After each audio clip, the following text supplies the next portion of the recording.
உங்கள் favourite TV ஷோக்களை இனி miss பண்ண தேவையில்லை. ZEE5 இல் முற்றிலும் இலவசமாக காணுங்கள், இங்கேயும் எப்பொழுதும். முடிஞ்ச அளவுக்கு அந்த பதவிக்கு உண்மையா இருந்திருக்கேன். அது போதும். இதுக்கு மேல எனக்கு எந்த பதவியும் வேண்டாம், பொறுப்பும் வேண்டாம்.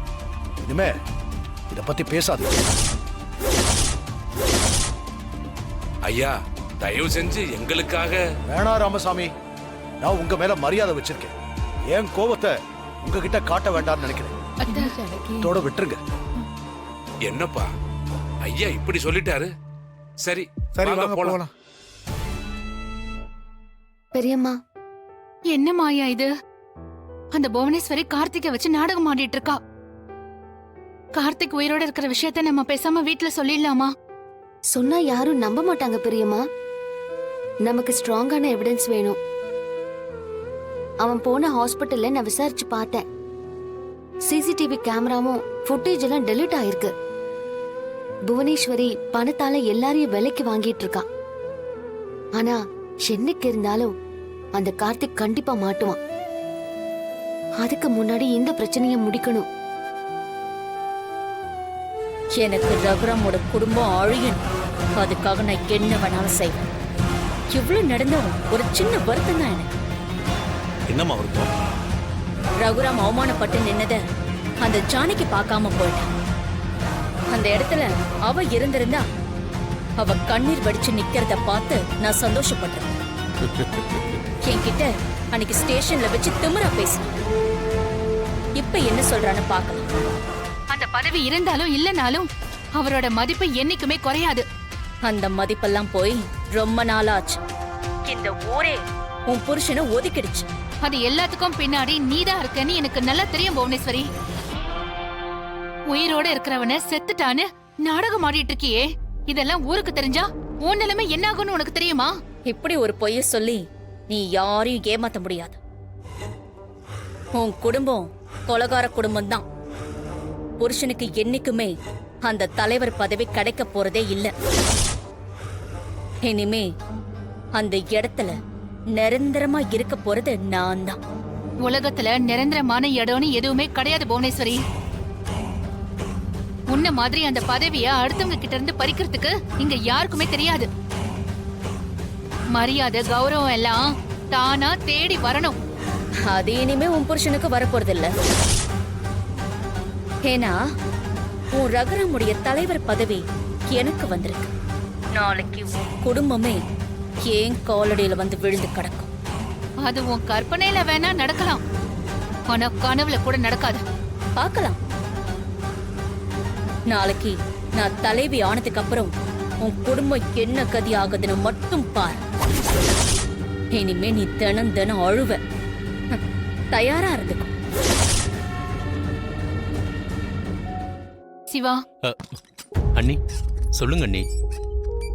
நான் உன்கிட்ட ஒரு விஷயம் பேசணும். என்ன விஷயம்? ஊரோட தலைவர் பொறுப்ப நீதான் ஏத்துக்கணும். என்ன அண்ணி சொல்றீங்க? நான் எப்படி? சித்தப்பா, நம்ம குடும்பத்துக்கு கிடைச்சிட்டு இருக்கிற அங்கீகாரம் அது. நம்ம குடும்பத்து மேல தப்பான பழிய போட்டு சில பேர் அதை பறிச்சுக்க பாக்குறாங்க. நாம அதுக்கு விடக்கூடாது சித்தப்பா.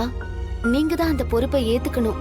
மாயா, அண்ணன் இருந்த இடத்துல போய் நான் எப்படி? ஐயோ, என்னால அதெல்லாம் யோசிச்சு கூட பார்க்க முடியலப்பா. தங்க சிலைக்கும் கல்லு சிலைக்கும் வித்தியாசம் இருக்குமா? என்னால இன்னைக்கு இல்ல என்னைக்குமே அண்ணனோட இடத்துக்கெல்லாம் வரவே முடியாது. சிவா, எந்த சிலையா இருந்தாலும் அது கர்ப்ப கிரகத்துக்குள்ள போகும்போது கடவுள் தான்ப்பா.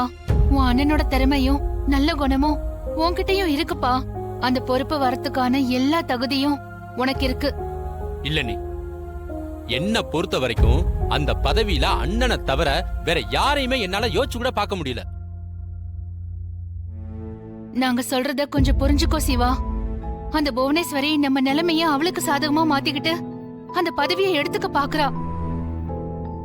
அப்படி நடந்துட்டா அது இந்த ஊருக்கும் நல்லதில்ல, நம்ம குடும்பத்துக்கும் நல்லதில்லப்பா. அதுவும் இல்லாம திரும்ப அந்த கௌரவம் என்னைக்குமே அப்புறம் நம்ம குடும்பத்துக்கே வராம போயிடும். புவனேஸ்வரி நல்ல எண்ணத்துல இதை செய்யல சித்தப்பா. நம்ம குடும்பத்தை பழி வாங்கணும்னு தான் இதெல்லாம் பண்றாங்க. அதுக்கு நாமளே இடம் கொடுக்க கூடாது. இந்த ஊருக்காக இத்தனை வருஷமா நம்ம குடும்பத்துல இருந்து நிறையவே பண்ணிருக்கோம். ஊர்க்காரங்களும் நம்ம குடும்பத்து மேல நம்பிக்கை வச்சிருக்காங்க. நம்ம குடும்ப சண்டையில பாவம் அவங்கெல்லாம் பாதிக்கப்படக்கூடாதுப்பா. அண்ணி அண்ணி நீங்க சொல்றதெல்லாம் எனக்கு நல்லா புரியுது அண்ணி. ஆனா என்னால அந்த பொறுப்புக்கு நிச்சயமா வர முடியாது அண்ணி. இதெல்லாம் சரிப்பட்டு வராது அண்ணி. அண்ணனை எதிர்த்து என்னால எந்த விஷயத்தையும் செய்ய முடியாது. நீ உங்க அண்ணன் மேல வச்சிருக்கிற மரியாதை முக்கியம்தான், நான் இல்லன்னு சொல்லல. ஆனா அதே நேரத்துல நம்ம குடும்பத்துக்கு சேர வேண்டிய மரியாதையை காப்பாத்துறதும் உன் கடமை தானே சிவா. நீ சொல்றதெல்லாம் சரிதான்ப்பா. இருந்தாலும் உனக்கடுத்து அந்த பொறுப்பை ஏத்துக்கிற உரிமை அவனுக்கும் இருக்கு இல்லையா?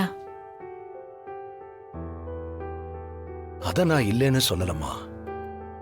ஆனா அவனால ஒரு சின்ன தப்பு நடந்தாலும் அது இந்த குடும்பத்தையே பாதிக்கும் இல்ல. அவனுக்கு இந்த வீடுதாம்மா எல்லாமே. அவனை வெளியே இருக்கிறவங்க சுலபமா ஏமாத்திருவாங்கம்மா. அவன் ஒரு இடத்துல அவமானப்பட்டு நின்னா அதை என்னால தாங்கிக்க முடியாதும்மா.